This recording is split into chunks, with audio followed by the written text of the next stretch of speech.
Hey guys, this is Abhishek from GadgetShoes.com, and today we are doing this video for all the flagship phones which actually got launched in 2014. We have selected some of the phones from some of the big brands out there, and out of all these high-end phones, we are going to tell you which one is the best for you as per your own requirement. We have tested all these phones quite extensively and I have used these phones quite thoroughly during my review. So I'm going to tell you which one is the best out of all as per your own requirements. I'm going to highlight some of the best things for each and every device, and I will also highlight some of the bad points which are there on a specific device. So based on those points, you can actually select in between these 6 phones which we have with us. So let's start the comparison in between the flagship phones of 2014 and find out which one is the best for you. Again, all of them are good, but which one is the best for you, we will highlight in this particular video based on your requirements. So for the first, we will talk about the Samsung Galaxy Note 4, and Samsung Galaxy Note 4 is one of the best phone out there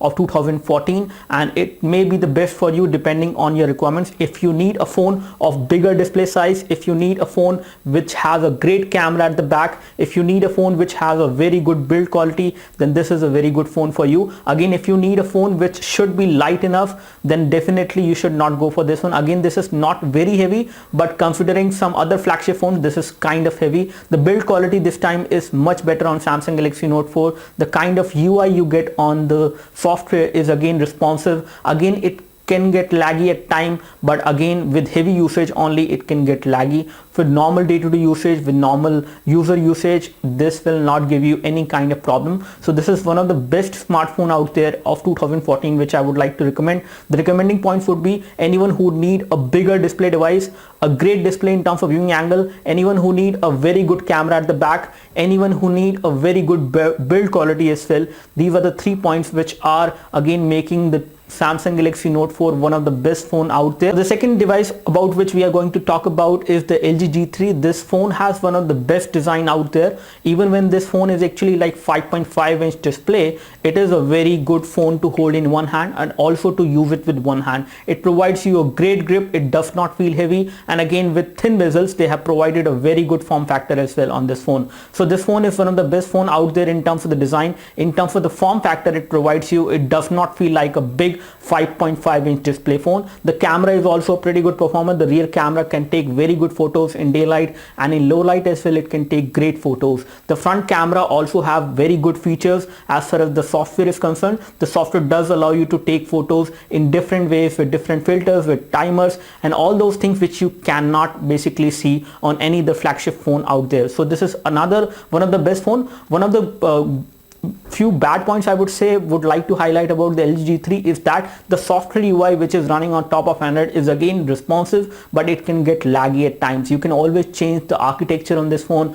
You can change from Dalvik to Art, and then you can have more responsiveness. But in terms of the software UI optimization, they have actually done good optimization. The UI is responsive, but it can get laggy and it can get slow at times as well. So that is one of the problem which I faced on this device. Apart from that, there is no problem on the LG G3 which you could notice when you use it or when you compare it with any other flagship phone. So the third device which we are going to talk about is the iPhone 6, and iPhone 6 is again one of the best flagship phone out there of 2014. It has already proved itself in terms of numbers, in terms of the overall response, and if you don't take that into account, you should actually use this phone for approximately 1 or 2 days, and you can get the idea how responsive the software is on this device, how smooth the software is on this device. The camera performance, even when it is an 8-megapixel camera, unlike some of the flagship which has 16-megapixel camera, 13-megapixel camera, this 8-megapixel camera can give you great performance and great results, especially in terms of photo clarity as well as in terms of the color production. You can get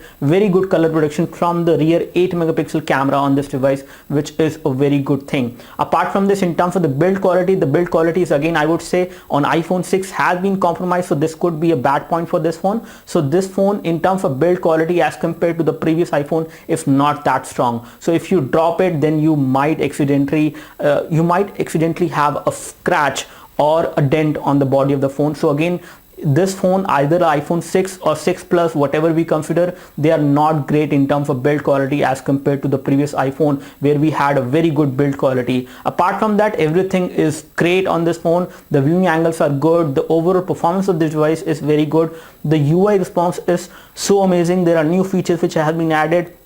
So this phone again gives you a pretty good value for money, especially if you are going to buy an iPhone and you're going to use it for the next 2 years. Then definitely, even when it is a costly phone, it can give you a great value for money. So the fourth device which we are going to talk about is the OnePlus One. OnePlus One is again a very good smartphone out there, and it is something which is very different from the flagship phones. Again, I have included OnePlus One because it is coming from a company, even when it is small, it is not like some other big companies which we have seen earlier as far as phone manufacturers are concerned, but they have given a great device in terms of the hardware, and the kind of value for money you get on OnePlus One is the best, and it is going to be better than any other phone out there in terms of the top high-end flagship phones you can consider. I'm comparing this phone with the top high-end flagship phones which cost almost double the amount of money you need to pay for OnePlus One, which is again commendable for a phone like this because the kind of UI performance you get on this device is great. One thing which is a problem right now is that OnePlus One has faced a ban in India, so this device will not come basically with Cyanogen Mod ROM, and OnePlus One is coming up with their own ROM, but you can always flash it and install Cyanogen Mod ROM on this device which is supported, which is again a very good thing. So OnePlus One is one of the best phone out there in terms of the top high-end phones you can consider from different brands, and this company again is small, but the kind of software and hardware performance they have given in such a device like this at the price point which is only 22,000 rupees is quite commendable. And I can say that the camera on this device is also very good. Again, the camera results are not that great as you can see on Samsung Galaxy Note 4 or an iPhone 6, but this device is pretty decent in terms of the software. The software is much more responsive on this device, and you can compare the software smoothness on this device to an iOS device which is iPhone 6. So it is one of the best devices out there in terms of software and hardware, and it provides you a great value for money out there as compared to some other flagship phones. Fifth device which we are going to talk about is the HTC One M8, which is again a very good designed smartphone from HTC. This is one of the best smartphone out there in terms of the design. It has a great form factor, a very good build quality. Again, the phone is kind of designed in such a way that it is very difficult to get repaired if the display is broken, but in terms of the value for money, this device gives you a great value for money in terms of the premiumness you would like to see on a smartphone. It has metal being used at the back, and on the front we have glass, and this is one of the best combination of metal and glass together. The camera is something which is not too great. It is again kind of disappointing at the back side, even when they have actually taken a 4 megapixel camera on this device, which is again going to give you pretty decent results, but with low light you will have a lot of problem on this device, which is one of the bad point. But from the good points on this device, you are getting the latest version of HTC Sense UI, which does offer a lot of customization options, and this device, even when you compare with any other smartphone out there, has one of the best build quality out there. You can compare it with Samsung Galaxy Note 4 as well. Even then you will find that the build quality in this device is better than the Samsung Galaxy Note 4, which even came after this device after a long time. So this is one of the best phone out there in terms of the premiumness and the look. So if looks matter to you, then you can always select the HTC One M8, which is one of the best premium looking Android phone. The camera is definitely a compromise on this device at the back, but in daylight it can give you great results. So again, this is one of the best value for money, especially if you are deciding the phone on the basis of premiumness and the build quality. The last device which we are going to talk about is the Motorola Moto X. Again, the order in which we have talked about for these devices does not matter, because all these devices are pretty good for the kind of money you invest on it. Again, if you plan to use these devices for the next 2 years, because they are kind of costly devices, the flagship phones, but they give you great hardware and great software performance and a lot of software features which you can use. When we talk about the Motorola Moto X, this is again one of the best build quality phone. Again, when we compare any other phone out there in terms of bending.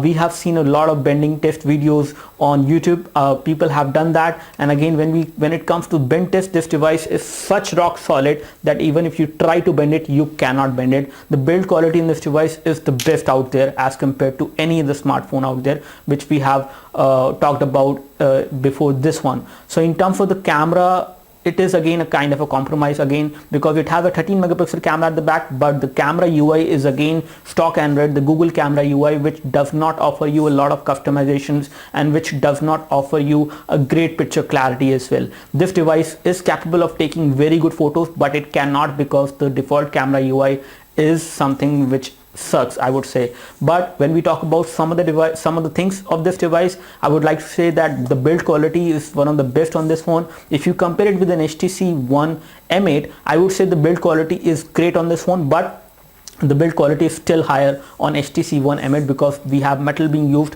more on that one, and that also does not bend. So HTC One M8 is also a very good device in terms of build quality. They come very close to each other in terms of the build quality. Apart from this, if we talk about the display is a Super AMOLED display. It is one of the best display. You can have very good viewing angles on this device. The overall day-to-day performance on this device is great. You can have very good smooth UI running, and again, that is very close to stock Android. So in case you want a phone with stock Android and the UI should be smooth enough, then you should go for this one, and this one also have a great build quality for the price you will pay for this. So we have compared all these 6 phones in this video, and we have tried to highlight the best thing for each and every smartphone and some of the few things as well which are not so great on each and every smartphone which we have talked about in this video. In case we have missed anything, in case you would like to suggest any smartphone which we should include in the next series, the next version of this video which will come after this, do let us know. You can leave your questions in the comment section below. You can also leave your suggestions in the comment section below.